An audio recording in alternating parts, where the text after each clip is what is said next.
Today, I'm going over the worst things that have happened to Morty Smith, Rick Sanchez's grandson and sidekick. And as his sidekick, he is often forced to tag along on wild adventures and take on many different tasks normal teenage boys don't normally do. So when you're forced to fight aliens and steal valuable items, things tend to go wrong. For example, in the episode, Morty's Mind Blowers, the third episode of the 8th season. In this episode, we see Rick and Morty being chased by a tall Morpheus looking dude who wants to get his hands on the true tortoise that Morty is holding. The tortoise that Rick warned Morty about and told him to not make eye contact with. But you know Morty, he obviously does and begins to freak out when he hears voices in his head. So he throws it away into a pink void of some type. Back at home, Rick offers to erase his mind when he sees Morty is still shook from the two tortoises' effect, and he shows Morty the room where he holds their erased memories and the process on how to do it.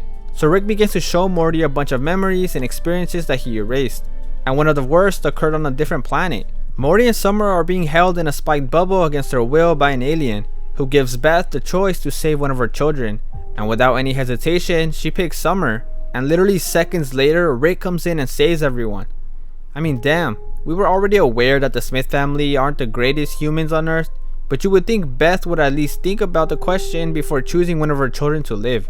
And the worst part of this scene is Morty and Summer's reaction to her decision. We see Morty simply in shock, while Summer looks at him with a face of guilt. Not a bad memory to erase, honestly. The next experience is also a flashback, and it occurred in the episode Total Recall, the 4th episode of the 2nd season.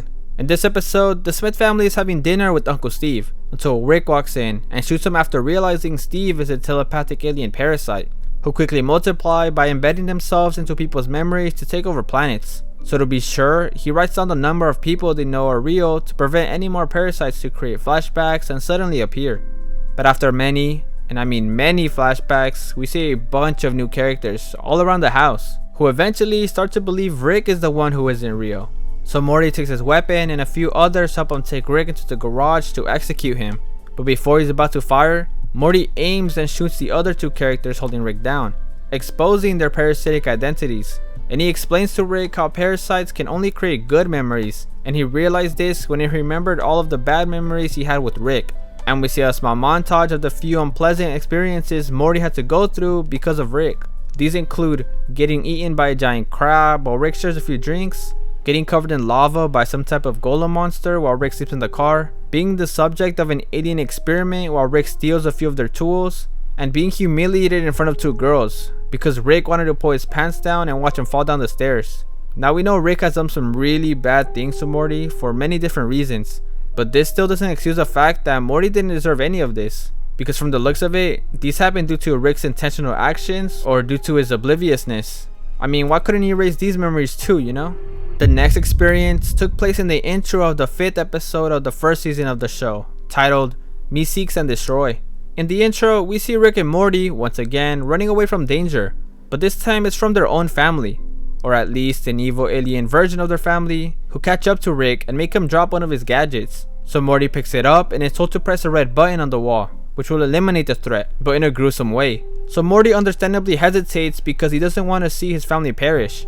But after Rick reminds them that they aren't real and Beth begins to slowly approach Morty, with no other choice left, he presses the button, and he is forced to watch his family slowly burn and melt right in front of him. Now, alien or not, this kind of experience would traumatize anybody, let alone a young teenage boy. So after this experience, Morty even quits on Rick, declaring this his final adventure with him, and understandably so. The penultimate scene on this list occurs in the episode Rick Potion number 9.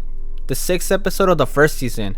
In this episode, Morty walks in Rick's garage before heading to prom and asks him if he can create a love potion for him so he can make Jessica fall in love with him.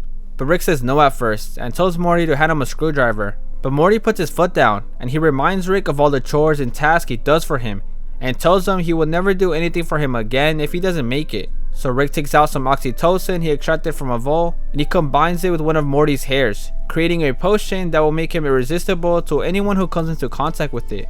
Should be foolproof, right?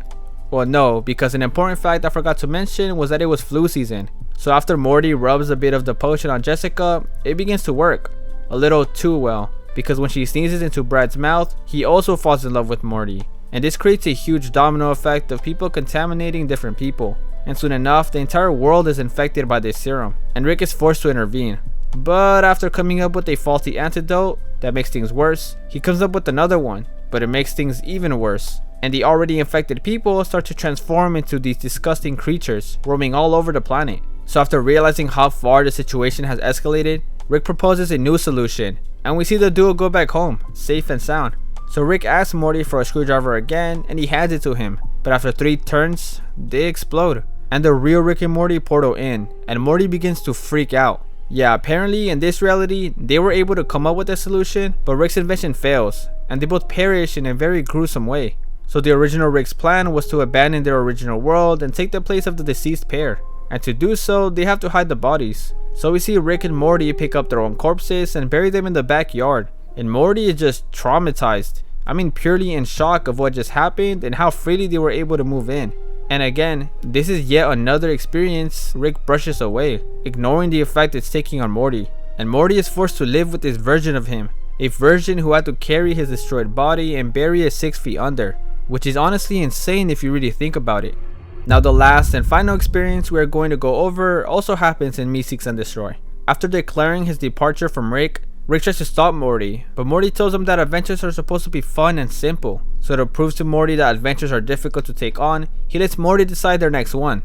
And he does. Morty decides to go to a classic fantasy world, where he asks the people of the poor village for any adventures or quests. And one of the villagers asks him to climb a giant beanstalk and retrieve treasure from the giants who live there. So they accept. They end up climbing the beanstalk and finally reach the home of the giants. But one of the giants accidentally slips and injures himself. So his wife calls the cops on Rick and Morty, and they get arrested. Once in court, they get bailed out by a random lawyer who walked in and proved they were free to go. So the two leave and realize they have to walk down the courthouse steps. And after only a few, they spot a small tavern built inside one of the steps. So they make their way inside and order some food. But after they order, Rick continues to complain about the adventure, and Morty kinda snaps at him and tells him he has until he comes back from the bathroom to line up or leave. And when Morty is washing his hands, he meets a guy called Mr. Jellybean, and they begin to talk about adventures, and Morty expresses his concern about his journey so far. So Mr. Jellybean puts him at ease with a few words, but then begins to get a bit handsy. So Morty tries to leave, but Mr. Jellybean doesn't let him, and we see Mr. Jellybean force himself onto Morty, continuously pressing his body onto his until Morty fights back, successfully defending himself against the assailant. And when he returns to Rick, we see him break down, begging him to take him home while desperately looking for his portal gun. I think most fans of the show would agree that this experience was the worst of them all. Obviously Morty has gone through many traumatic and scarring events, but due to this scene's terrifying and realistic feel, it is a lot more relatable to people. Not to mention that he was alone in this one. In the other scenes, there was at least one familiar face with him, but unfortunately that wasn't the case for this one.